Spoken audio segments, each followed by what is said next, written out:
Hi guys! How to download Steam on laptop and PC.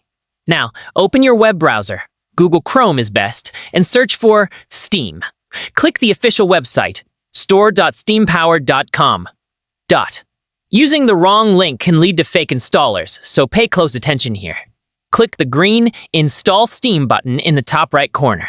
Then, on the next page, click the blue Install Steam button to download the setup file.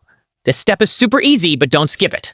Open your File Explorer, go to your Downloads folder, and double-click the Steam setup file. Then follow the installation wizard by clicking Next, choosing your language, and clicking Install. Keep watching because the next step shows what most people get wrong.